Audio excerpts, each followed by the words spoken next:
Hi, everyone. You're watching Good for the Game TV. It's Thursday night, 9 o'clock. That means, of course, it's time for the Handicap rugby chat that matters. Well, we've just come off 4 weeks of intensive international rugby. Things are now dying down on the rugby union front, certainly as far as Southern Hemisphere interest goes. We do, of course, have Pro 14 and Gallagher Premiership and all the rest this weekend. But for me, the big action of the weekend is really going to take place in Dubai. It's the start of the IRB 7's series. And I haven't quite got hooked on 7's as some punters have, but I've got a couple of guys joining me on the show tonight that are big into their 7's. And one of them on the line already is Oracle Rugby down in Durban. How are you, Gavin? Very well, thanks, Brent. How are you doing? No, very good, thank you, Gavin. How did last week go for you on the international rugby front? I got 3 right, 3 wrong. I had an in-running bet with GG at South Africa plus 7.5, and I put the phone down. I was at my mate's place. We were watching on the computer. His DSTV had packed up. And I thought to myself, geez, that 7.5 sounds a little low. And I looked around, I managed to get some 9.5. Eventually cancelled itself out. So I didn't win anything during the game. Obviously lost before the game. So I got the Argentina game right. Just snuck in. I think they lost by 5. Got the Fiji plus. Got to tell you, I didn't think they were going to win the game. In fact, I had a little bit of France when I got home that night, so I ended up losing some on that game. Excuse me. I look at this up and down for me. I won a little bit on the racing. So, it wasn't a bad weekend. I had quite a decent weekend, actually, but it wasn't from rugby. It was other stuff. Yeah, I must say I also had a good weekend, took advantage of the Black Friday specials, but it could have been so much better. I had the minus 12.5 cheaters at home. Was it against Connacht? No, I don't know, Brent. I got to tell you. It was Benetton. Oh, geez, and they were absolutely shocking. So I lost my free bet with GG Gaming, which was quite a big one. But I know one man who nailed his free bet with GG Gaming, and let me give credit to the entire panel last week. We nailed the England minus 7.5, although at halftime I was a little bit nervous. How are you, Sean? How are you? Good to be here. And yeah, that England, the difference between that panel before when you all agreed is that I wasn't on that panel. So let's just say that. So last week was golden, was it? That was golden. At halftime, I mean, it was, I saw in running, it was minus 5.5. And tempting to take more, but, being on that, you just leave it and let it ride. And then, I must say that Owen Farrell tackle again, for once I was happy with it, being on England for that day. Because I thought that's a yellow card. There, and penalty try. Yellow card, 10 minutes, second half. It could have been a totally different match. But I think that blew, the steam out of Australia. I mean, they only scored 3 points in the second half, so that killed them.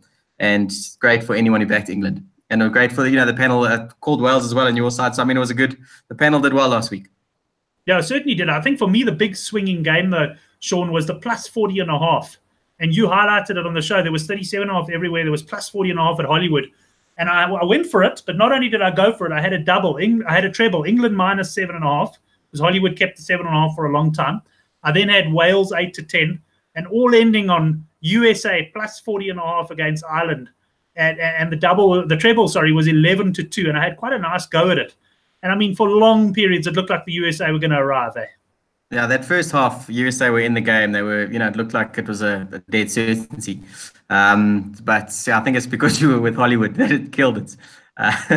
But it was just crazy just to watch that Ireland team. I think the one thing that we didn't think about last week was the fact that Ireland team, that B side, had to watch the A team beat New Zealand, and the whole hype has been about Ireland, and they just want to be a part of that team. So they wanted to show the coach, they in the mix, and every single one of them that came on, they wanted to score tries, they wanted to play, and especially in that last 10 minutes, it was amazing to watch how the US just couldn't cope, and Ireland just steamrolled them.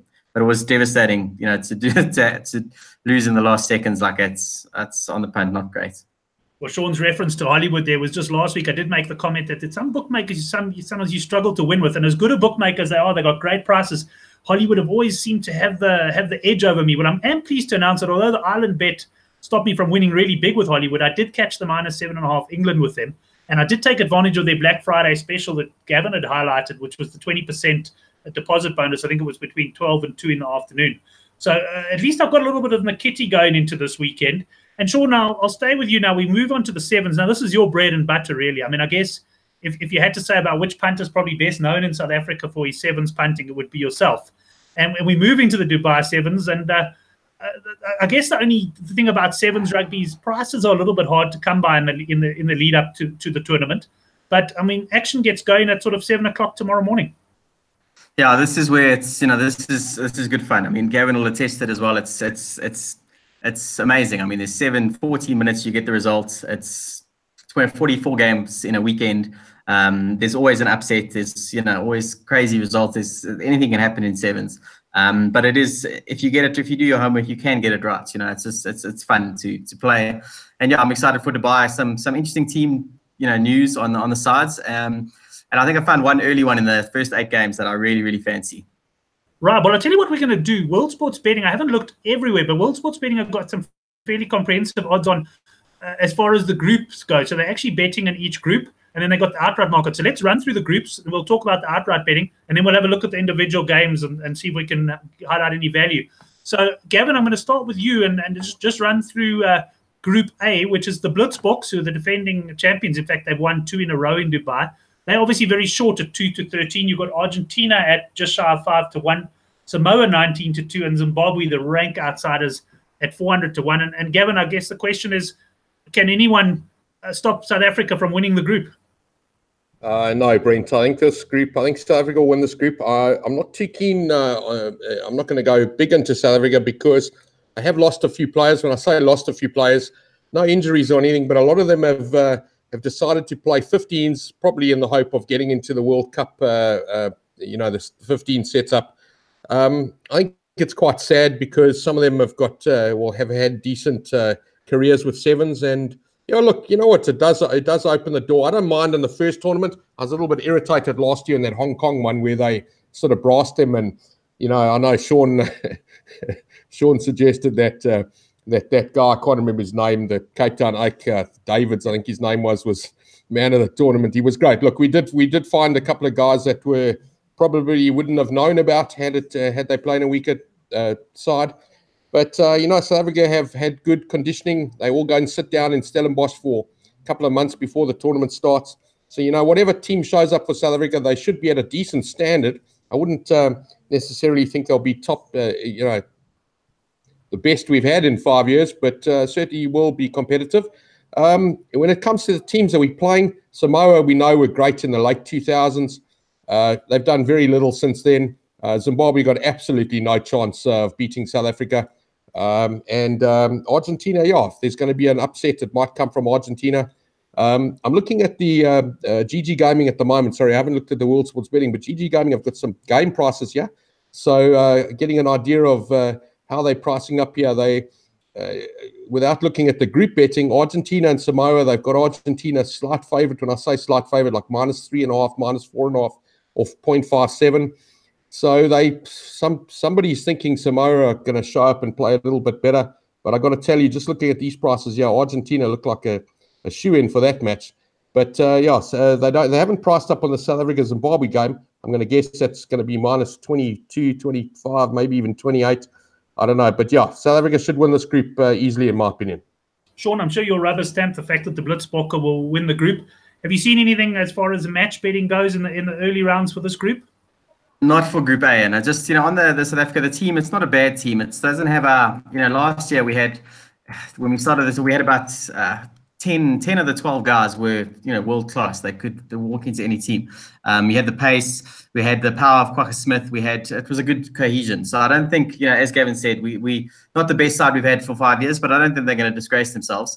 It's going to be just. They're back South Africa at your, not at your peril, but just I wouldn't go all guns blazing on the SA until we've seen after day one just how they're playing.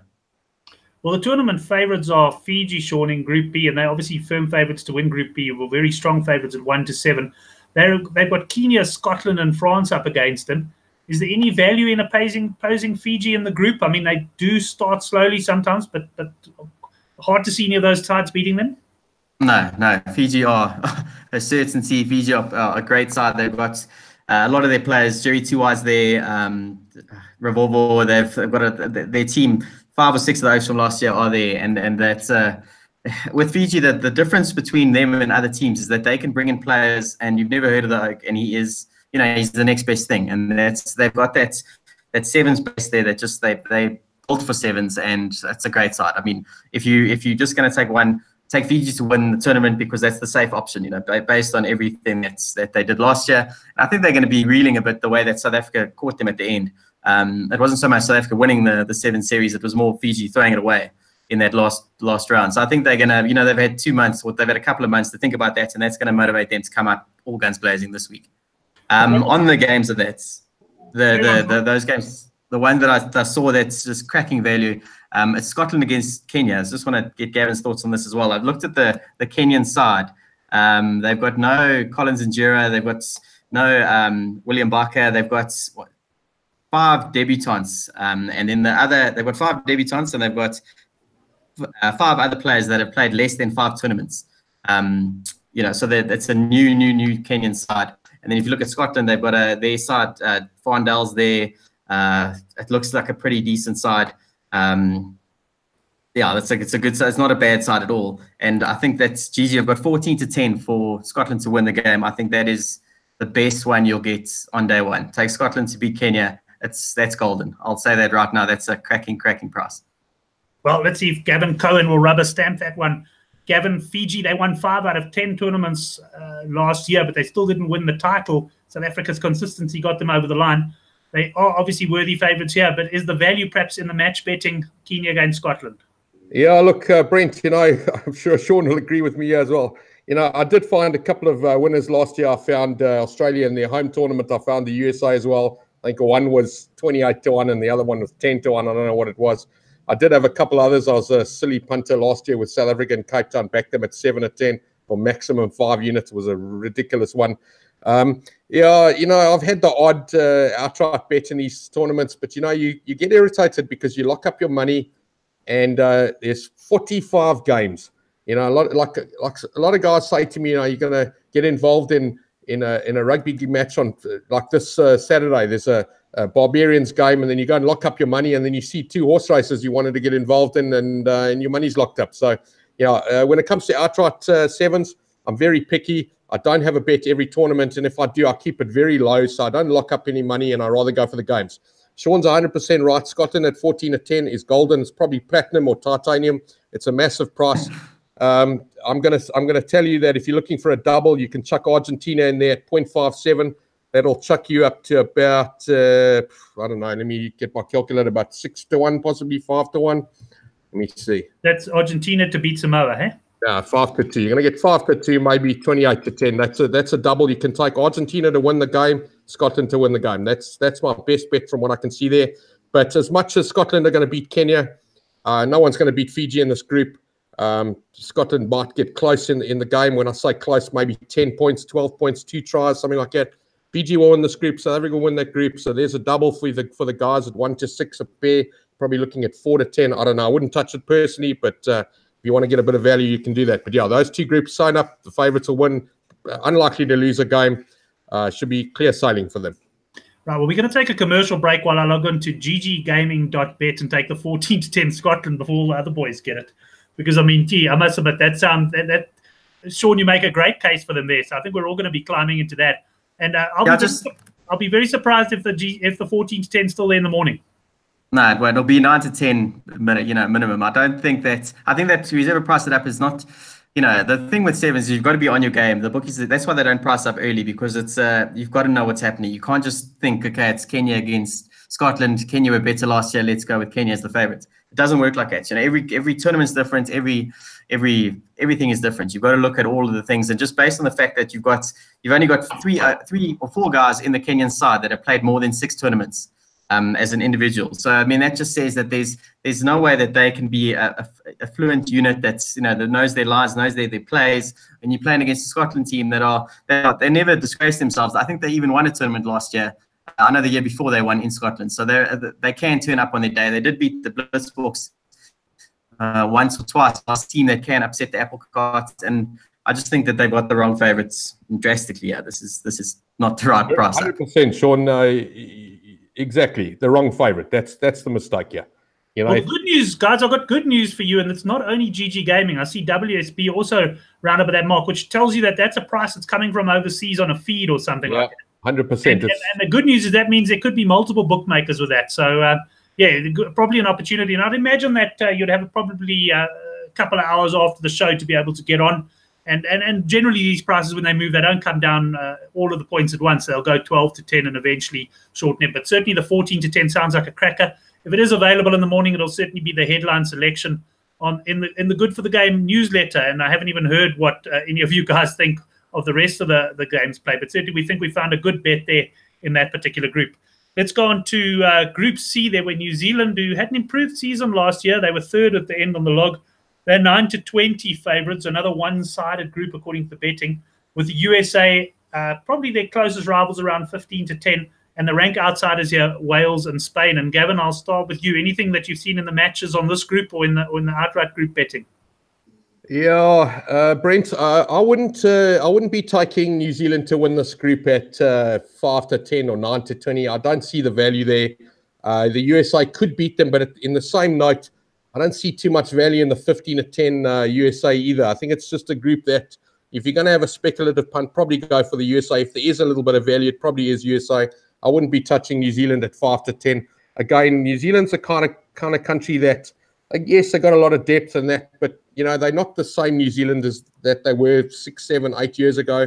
They've lost a lot of games. A lot of teams have beaten them. USA got confidence. That coach, he's the ex-coach of Kenya. He did very well for Kenya then. He's done well for the USA. They did win a tournament last year. 5 years ago, you would have laughed at me for calling a USA plus against New Zealand. Today, I'll tell you the values with USA. So that is a two-horse race, probably priced up correctly. I don't see too much value, like I said. The other two teams have got no chance in that group. And Sean, have you had a look at the match betting here yet? Yeah, I looked at those. Nothing grabs me on these. It's the USA play Spain and then New Zealand play Wales opening. So I mean, you've got both favourites, heavy favourites. It should be about between 15 and 22. Yeah, they're both minus 17. I can see it on the screen. Yeah, there you go. So I mean, it's they should take it. Just with the on the USA playing Spain. Spain for me are that team that always battles. They're like they never give up, and they always seem to cover the handicap, especially the big ones. So they're a nice one to just make a note that they are good at covering the handicaps. Because they don't give up, they're going to score that last try. That might not mean anything to other teams, but they'll sneak in with that 17. So I think on both, I think the USA will be waiting day one. They're going to wait for New Zealand. So I don't think they're going to be all guns blazing, firing all cylinders against Spain. So that might be a good play at plus 17.5 on that first game. But the USA have got their Colin Oz is playing, Perry Baker's playing, Danny Barrett's, Pinkelman, they're still there from last season. So that's it's a good team. They got Nua, they're scrummy, the big hair, who's also, he can blow hot and cold, but when he plays well, he's really good. So that's that USA team from an outside point. If you want to take them to win the group, it's not a bad play, but I wouldn't climb into that. But they can run New Zealand close. Right, well, Sean, Pool D certainly looks the most competitive as far as the group winner goes. You've got England priced at 13 to 20 and Australia at 27 to 20. And then you go to Canada, who on their day can beat virtually anybody. They're 9 to 1, with Japan, the rank outsiders, at 36 to 1. Anything in this group jump out for you?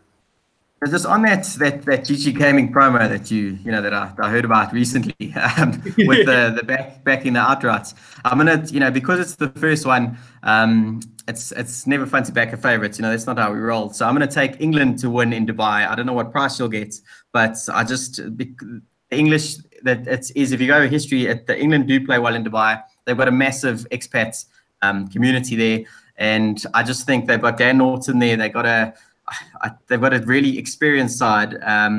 If you compare the sides of this season, last season, theirs is pretty much one of the most similar of all the teams. So I just think that I don't know what odds you're going to get, but I'm going to take a stab on England to win the whole thing. I haven't seen if Gary, I don't think he's priced up on this at this stage. He's got the match betting up there. I have seen 10 to 1 on England. So at that price, would you be suggesting a decent wedge?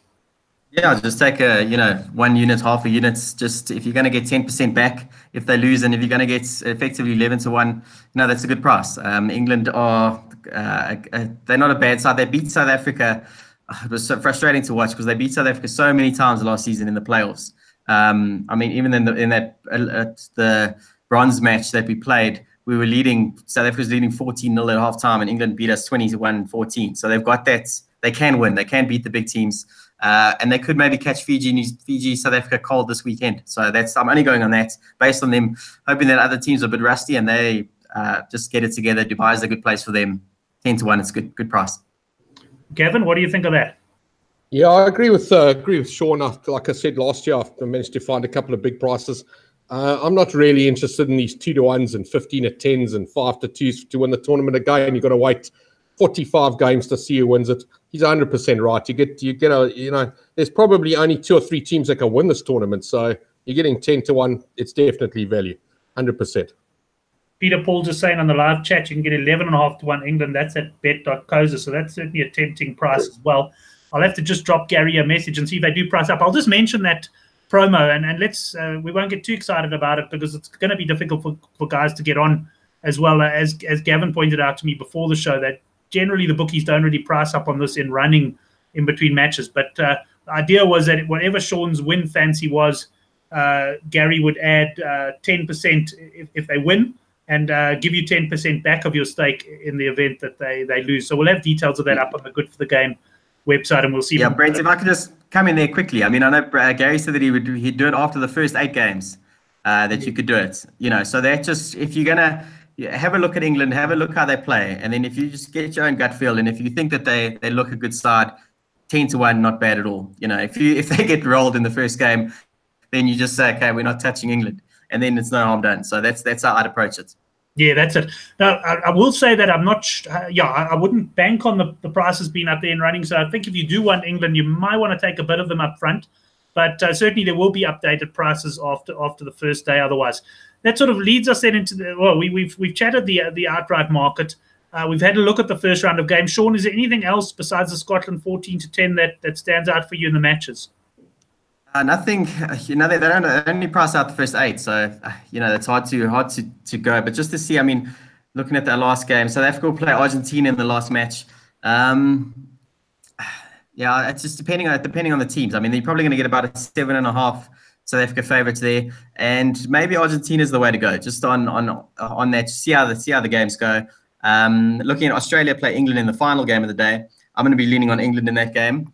I'm just looking at the big matches for the day, and then if you're going to go Fiji against Kenya, I'd go massive on Fiji to beat the handicap there. I think Kenya is going to get whipped this weekend. I just think that they've got too many new players. They had a bit of issues towards the end of last season with sponsors and fees and etc. There was some bad blood in the camp, So I think that they're trying to fix it all, and I think Kenya are going to get whipped. That's why I'd oppose Kenya in most of the games. So to just give guys a bit of advice in the first, on day one. Anything from a strategy point of view from there? You there, Oracle? Sorry, Brent, I just noticed something. Sorry, I didn't notice it before, but somebody better get on to Gary. He's got Australia versus England. He's got England at 11-2 to win the game. I'm not sure why he's got that game open or what it's supposed to be, but it's obviously incorrect. It's completely wrong. Either got the wrong team or I don't know what the hell he's got here. But 11-2 England to beat Australia is definitely a mistake. And I can see Gary in the arbitration at the gambling board, begging them not to tell him to pay the punters. So you better see you can't pretty quickly.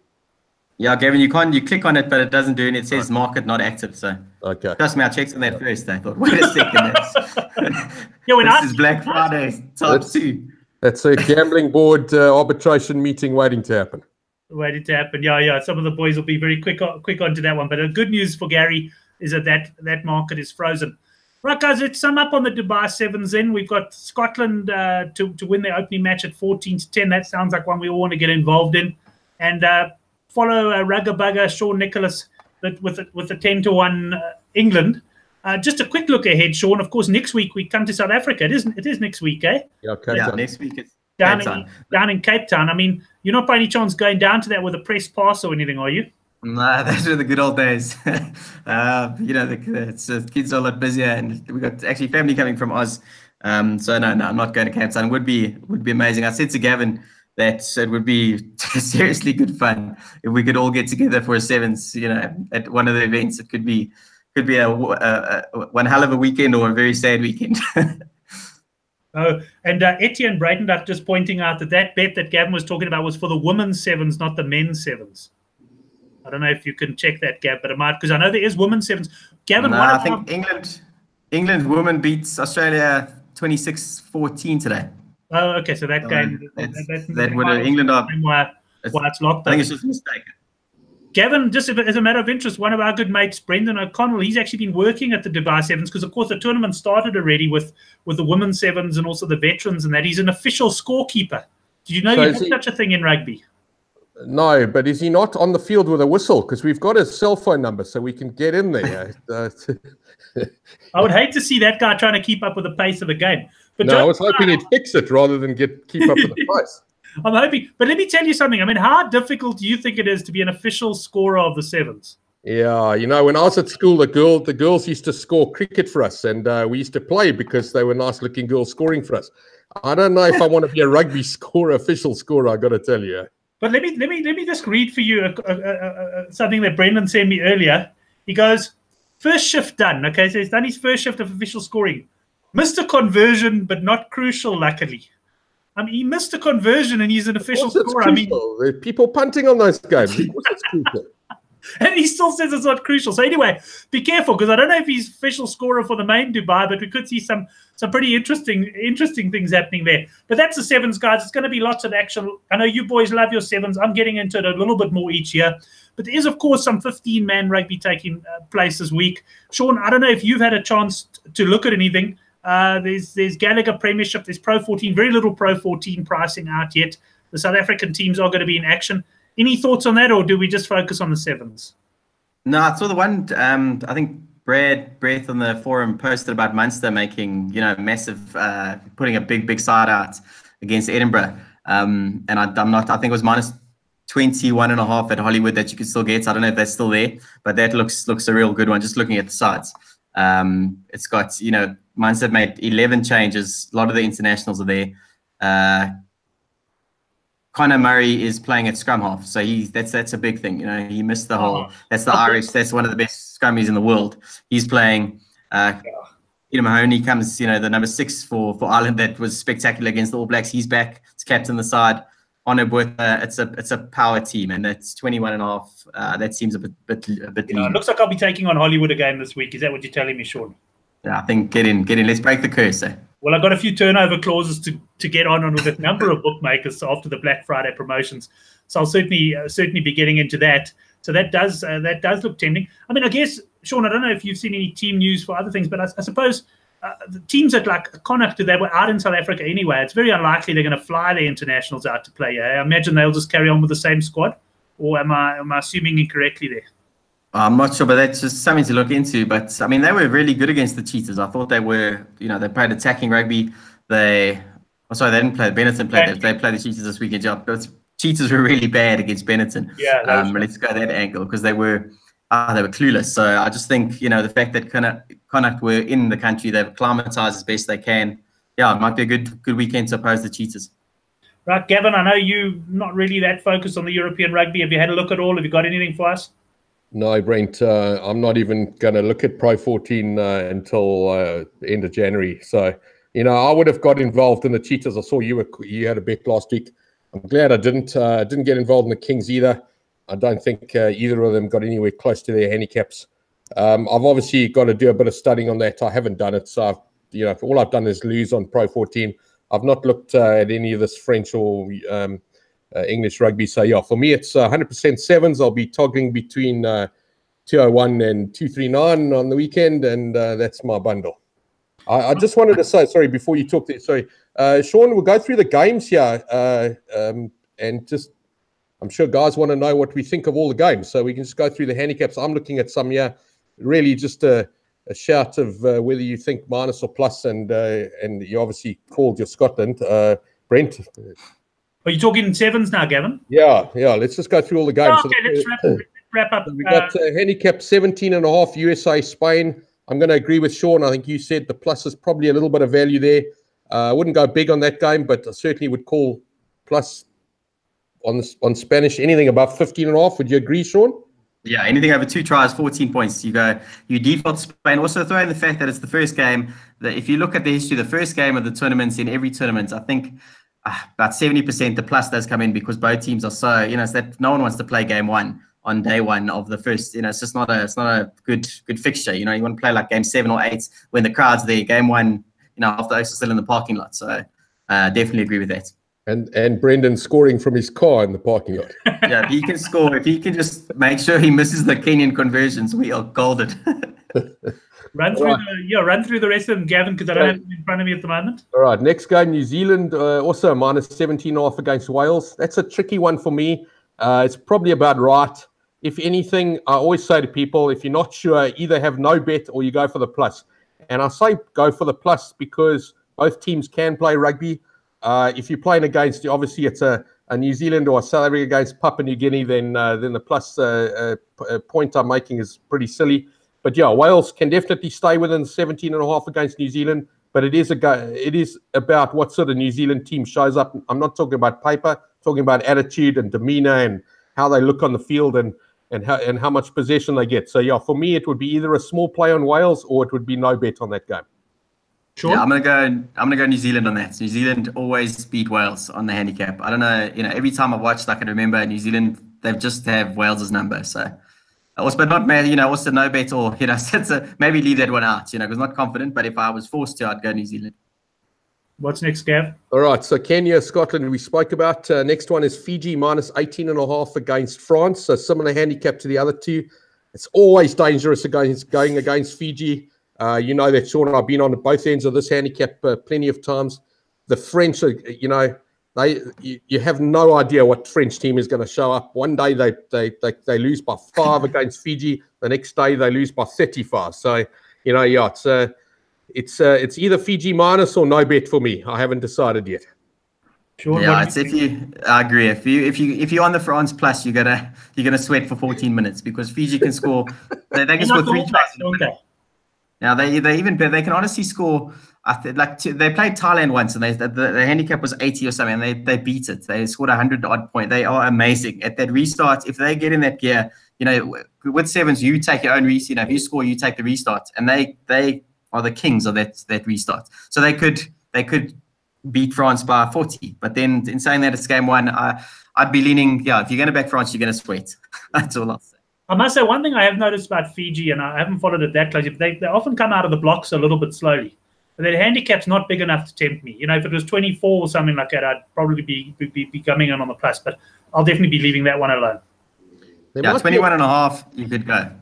There might be a bit of retribution for that late Saturday night game where Fiji beat France in the 15-man game, but I don't think so. Anyway, next game up, minus 4.5 against Samoa. I just want to say something about the match. Argentina, hey? Argentina minus 4.5 against Samoa. So something that the bookmakers fail to understand.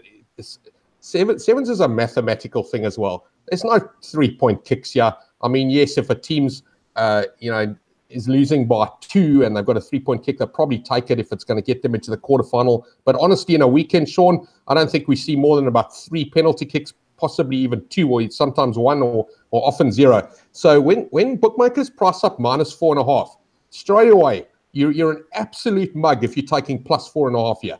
It's just ridiculous. It's going against every maths exercise. There's absolutely no value. The number 4 doesn't show up in this game.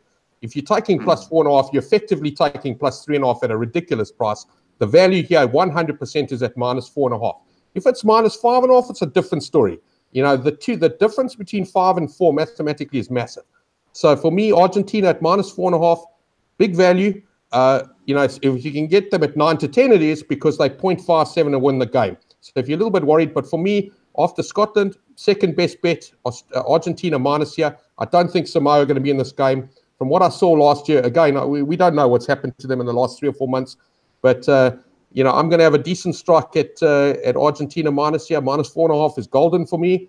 After Scotland, obviously not better than Scotland, but certainly the second best play of the day. Sorry.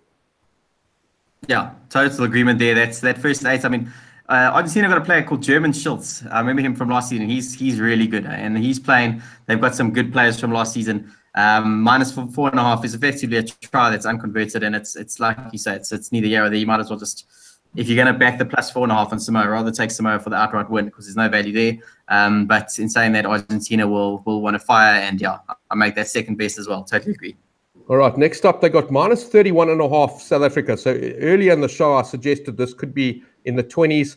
Again, 31 is a try number as well. So that's 5 tries, missing 2 conversions. So to beat 31.5, they got to score 5 times and only miss 1. I've got to tell you, South Africa, I don't know, Sean, if you agree with me here, but South Africa are 5-point merchants.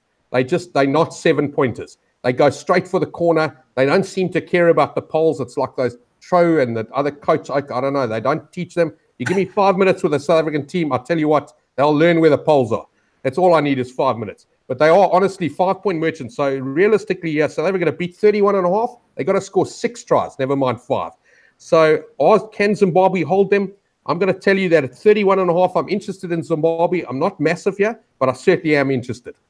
Sean, before you come in there, just observation from our side. I don't know. I've always felt we're quite good with our conversions. I tend to, we might score out wide, but we tend to have guys who can kick fairly good conversions. And I mean, I guess against Zimbabwe, there is going to be probably ample time to run under the poles, but 31.5 does look pretty big. I'm going to say, so take South Africa here. I'm going to go again. Just looking at Zimbabwe's team, they've got 8 guys that have never played before, and they've got the one guy's played 8 tournaments, and then the other 3 have played 2, 1, and 2. So there's no experience between them. They've got 13 tournaments. There's minimal experience there. And then South Africa, we've got maybe wait until to see what team we're putting out, because if Sois Wapi's on the field, he's got pace. We've got Speckman, Gedult, Van der Cox there. He can always score tries. Snyman's there. So see how he's approaching it. He might put the Dewald Timmons and the Selvin Davids. He might put the B players in there waiting for that, the games late in the day. Against Argentina, that's going to be a big one. So I'd wait to see what the team South Africa put out. If it's their strongest team, I think that they can win by 35 plus. Right, next one, Gav. Yeah, look, I agree with Sean. If it is a strong South African team and it's an absolute rubbish Zimbabwe team, then you're probably right. But you know what? I'm hoping that everyone listens to Sean, punch this thing up to 38.5, and then I'll be involved. So, yeah, right now I'm a Zimbabwe plus punter, but it's very small and I'm not confident. But I feel it is the right way to go. Next game, England minus 11.5 against Canada. Another math mistake here.